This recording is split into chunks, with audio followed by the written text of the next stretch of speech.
یہ کہتے ہیں کہ یہ بعض اوقات جو قربانی کے جانور ہوتے ہیں ان کی ناک کے اندر سوراخ کر کے رسی ڈال دیتے ہیں، تو ایسے ناک میں سوراخ والے جانور کی قربانی کرنا کیسا ہے؟ تو یہ ہو جائے گی، ہے تو تھوڑا سا عیب، لیکن ایسا عیب نہیں ہے کہ جس کی وجہ سے قربانی ناجائز ہو۔ اب کہ اگر گولڈ گروی رکھا ہو تو قربانی اور زکوٰۃ کا کیا حکم ہے؟ دیکھیں، جو چیز ہم رہن رکھ دیتے ہیں اس پر نہ رکھوانے والے پر زکوٰۃ یا قربانی ہوتی ہے، نہ رکھنے والے پر ہوتی ہے۔ تو یہ اس لیے اس پر تو کچھ بھی نہیں ہوگی۔ ہاں، لیکن فرض کر لیں کہ اگر کسی نے گولڈ رکھوایا ہے اور اس کے علاوہ اس کے پاس اتنا ہے کہ جس پہ زکوٰۃ بنتی ہے، تو بہرحال اس مال پہ تو اس کو زکوٰۃ دینی ہوگی۔ اسی طریقے سے اگر اس گولڈ کے علاوہ ان کے پاس اتنا مال ہے قربانی کے ایام میں جس سے قربانی کا نصاب پورا ہوتا ہو، تو قربانی بھی واجب ہوگی، لیکن جو رکھا ہوا ہے اس کے اوپر نہیں ہوگی۔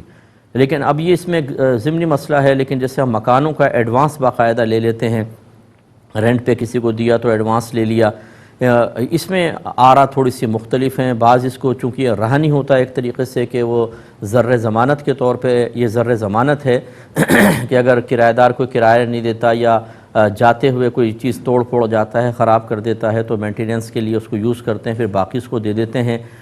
تو اس طرح تو اس میں رہن کا ایک مفہوم موجود ہے، لیکن ہم یہ دیکھتے ہیں کہ اس پیسے کو باقاعدہ رکھا نہیں جاتا، یوز کیا جاتا ہے، ورنہ رہن کی رقم، رہن کی جو چیز ہوتی ہے اسے رکھنے والا استعمال نہیں کر سکتا، اس کا استعمال کرنا حرام اور گناہ کبیرہ ہے، کیونکہ یہ قرض کی صورت ہے، اور قرض کے اوپر یعنی ایک مطلب قرض جیسا ہے، قرض کے اوپر نفع لینا حرام ہے، لیکن اس کو یوز نہیں کر سکتے، اس کو قرض تو کہتے ہیں یوز، لیکن اب جو ایڈوانس ہے اسے تو باقاعدہ یوز کر رہے ہیں۔ اس میں اختلاف ہے کہ کچھ کہتے ہیں اس پہ زکوٰۃ نہیں ہوگی رہن پر قیاس کر کے، اور جو قرض کہتے ہیں قرض والے کے اوپر تو یقینی سی بات ہے، آپ نے کسی کو قرض دیا ہو تو اس پہ سال بہ سال زکوٰۃ بنتی رہتی ہے، اور اگر وہ مال کسی کے پاس ہے وہ اقرار کر رہا ہے اور بقیہ مال مل کر یا وہ اتنا ہے کہ جو نصاب تک پہنچ جائے تو قربانی لازم ہوگی۔ ہم اسی پر فتویٰ دیتے ہیں کہ اس پر زکوٰۃ بھی ہونی چاہیے اور قربانی بھی کے بھی حساب میں اس کو شمار کرنا چاہیے۔ تو ایک کویسچن کیا تھا کہ ان کے بھائی کہیں الگ رہتے ہیں اور ان کے بیوی بچے علیحدہ رہتے ہیں، تو کیا ان پر ایک قربانی واجب ہوگی یا الگ الگ قربانی کرنی ہوگی؟ دیکھیں، ہم نے یہ قربانی کی شرائط میں واضح طور پہ کہہ دیا کہ ساتھ رہنے یا الگ سے کوئی فرق نہیں پڑتا۔ قربانی کے ایام میں قربانی گھر کے جو بھی افراد ہیں جو مسلمان ہیں، عاقل ہیں، بالغ ہیں، غیر مسافر ہیں، یعنی مسافر نہ ہوں جس کو مقیم کہتے ہیں، اور ان کے پاس تقریباً 52.5 تولہ چاندی کے برابر کسی بھی شکل میں مال موجود ہو، چاہے وہ سونے کی شکل میں، چاندی کی شکل میں، کیش کی شکل میں، مال تجارت یا ضروریات زندگی سے زیادہ سامان، تو اس شخص پہ قربانی واجب ہوتی ہے۔ اب اگر یہ الگ الگ رہتے ہیں تو جو مرد ہیں شوہر وہ خود اپنا دیکھیں، اور بیوی پہ بھی فرض کر لیں اگر بن رہی ہے قربانی، شرائط پائی جا رہی ہیں۔ اسی طرح جو ان کے بچے ہیں اگر وہ بالغ ہو چکے ہیں، ان بچوں کے اندر پائی جا رہی ہیں، تو ایک نہیں پھر تو 4-5 قربانی ہو جائیں گی۔ اور اگر فرض کر لیں کہ بیوی بچوں کے پاس مال نہیں ہے، صرف شوہر کے پاس ہے، تو ایک قربانی واجب ہوگی۔ اور یہ بھی ہو سکتا ہے شوہر کے پاس نہ ہو، بیوی کے پاس گولڈ وغیرہ ہو، قربانی ان پہ بن رہی ہو، تو پھر شوہر پہ واجب نہیں ہوگی، بیوی پہ کرنا واجب ہوگی۔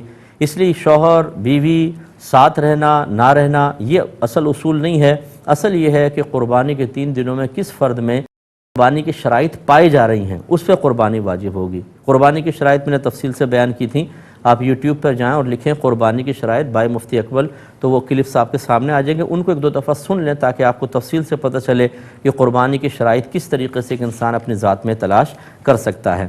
کچھ اور بھائی نے کہا کہ میں ٹیکسی چلاتا ہوں اور اسی سے میرے ذریعہ کمائی ہے، ذریعہ آمدنی ہے، تو مجھ پر قربانی واجب ہوگی یا نہیں ہوگی؟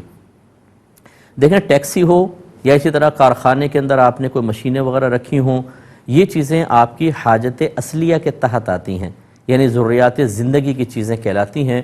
جیسے آپ کی اپنی کار ہے، اپنی موٹر سائیکل ہے، چاہے 4 کاریں آپ کے گھر کے اندر اور چاروں استعمال ہوتی ہیں، تو یہ حاجت اصلیہ میں شمار ہوتی ہیں، اور ان پہ نہ زکوٰۃ ہوتی ہے نہ ان کے بنا پہ قربانی واجب ہوگی۔ تو لہٰذا ٹیکسی اگر آپ چلاتے ہیں باقاعدہ، اس پر تو نہیں ہوگی، اس سے جو آپ ٹیکسی سے اجرت حاصل کرتے ہیں وہ اگر قربانی کے 3 دنوں میں دیگر مال کے ساتھ مل کر یا بذات خود اتنی ہے کہ جس سے آپ 52.5 تولہ چاندی خرید سکتے ہوں، تو پھر قربانی کا وجوب ہو سکتا ہے، لیکن صرف ٹیکسی کی موجودگی جو آپ چلا رہے ہیں اس ٹیکسی کی بنا پر قربانی واجب نہیں ہوگی۔ حسن آیا تھا، یہ کہتے ہیں کہ ہمارے یہاں یہ بات معروف ہو چکی ہے کہ قبر جتنی جلدی دھنس جائے اتنا جلدی اچھا ہوتا ہے، اتنا ہی اچھا ہوتا ہے۔ تو بعض اوقات جب کوئی قبر گرنے لگتی ہے تو جو ہماری قبرستان کمیٹی ہے وہ منع کر دیتی ہے قبر کو ٹھیک نہ کریں، منع کر دیتی ہے تاکہ یہ دھنس جائے، ان کے نزدیک دھنسنا اچھا ہے۔ کیا حکم شرع ہوگا؟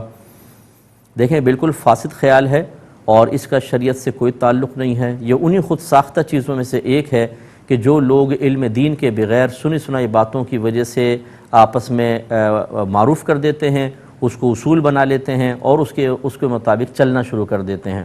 اور المیہ یہ ہوتا ہے کہ ایسی بدعتیں جب رائج ہوتی ہیں تو ہماری اگلی آنے والی نسلوں کو نہیں پتہ ہوتا کہ اصل کیا ہے، وہ اس کو بھی اصل دین سمجھ کے قبول کر کے ان بدعتوں پہ چلتے رہتے ہیں، اور یہ بالکل ٹھیک نہیں ہے۔ لہٰذا اس زمین اگر قبر دھنسنے لگے تو کوئی اچھا نہیں ہے، قبر کو سلامت رکھنا چاہیے۔ اگر دھنسنے لگے اس کو ٹھیک کریں۔ اکابرین سے بکثرت یہ بات ثابت ہے کہ سیلاب آیا، قبریں دھنسیں تو انہوں نے لاشیں باہر نکال کے قبروں کو ٹھیک کر کے دوبارہ لاشوں کو اندر رکھا ہے، اور اسی میں بعض اوقات کئی دفعہ یہ کرامات بزرگوں کی ظاہر ہوئی کہ کئی سالوں بعد جب لاش نکالی ہے تو کفن تک خراب نہیں ہوا، بالکل تر و تازہ جیسے آج ہی دفن کیا ہے، اس قسم کے بھی نکلے ہیں مردے۔ تو خلاصہ کلام یہ ہے کہ یہ خیال بالکل غلط ہے، خود ساختہ خیال ہے، اس کو فالو نہ کیا جائے۔ جو اس کو سختی کے ساتھ نافذ کرنے کی کوشش کر رہا ہے وہ گویا کہ شریعت پر افتراء کر رہا ہے، الزام لگا رہا ہے، اور یہ بہت بڑا گناہ ہوتا ہے۔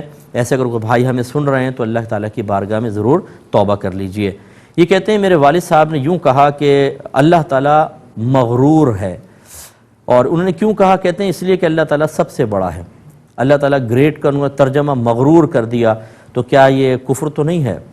دیکھیں مغرور کوئی اچھا لفظ نہیں ہوتا، مغرور غرر سے نکلا ہے، اور مغرور کا مطلب دھوکے میں مبتلا، اسے کہتے ہیں مغرور۔ جس کو شیطان نے دھوکے میں مبتلا کر دیا اور معاذ اللہ اسے مغرور کہا جاتا ہے۔ ہم بعض اوقات ملا کے کر دیتے ہیں غرور اور تکبر۔ تو جو متکبر ہوتا ہے یہ تکبر سے نکلا ہے۔ تکبر کا مطلب یہ ہوتا ہے کہ اپنے آپ کو دوسروں سے افضل اور بلند و بالا سمجھنا، دوسروں کو حقیر اور کمتر سمجھنا، یہ تکبر ہے۔ اس کے ساتھ غرور کا لفظ کہا جاتا ہے۔ جو تکبر میں مبتلا ہوتا ہے وہ شیطانی دھوکے میں مبتلا ہے، اس اعتبار سے اس کو غرور بھی شامل ہوا، تو یہ مغرور بھی ہے اور متکبر بھی ہے۔ لیکن اللہ تبارک و تعالیٰ کے لیے لفظ مغرور استعمال معاذ اللہ نہیں کریں گے، کیونکہ اس کو کون دھوکے مبتلا کرے گا۔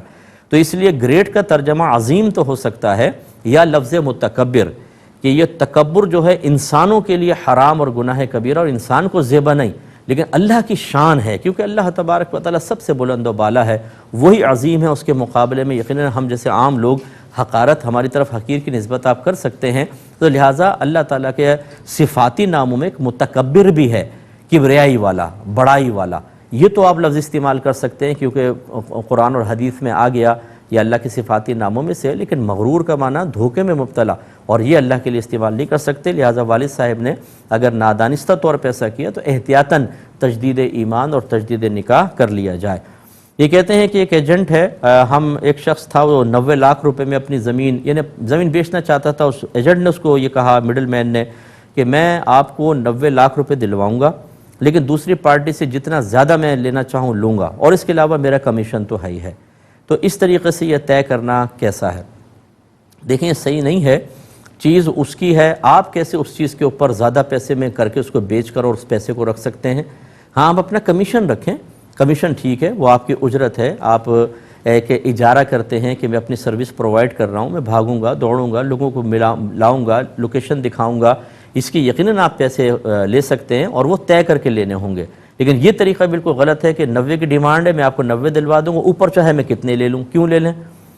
اور پھر آپ وہ بالکل مجہول، ایک تو وہ ہوا، یہ اجرت تو ویسی مجہول ہوئی، کمیشن بھی بعض اوقات ایک صورت سے تو مجہول ہے، مجہول مینس غیر معلوم، کہ آپ میں پراپرٹی بکواؤں گا، کتنے کی بکی؟ 2% میرا، اب کتنے کی بکے گی یہ معلوم نہیں، اس کا 2% کتنا بنے گا یہ معلوم نہیں۔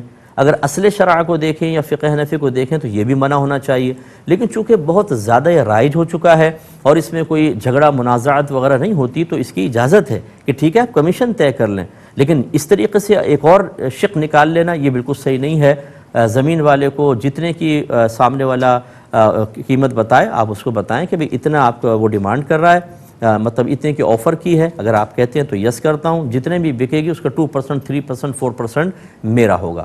اچھا بعض اوقات تو ایک اس سے اگلا قدم اٹھاتے ہیں، جھوٹ بولتے ہیں، وہ کہتا ہے کہ میری زمین بکوا دو، ذرا اچھا ریٹ دلوا دینا، کہ ٹھیک ہے جی۔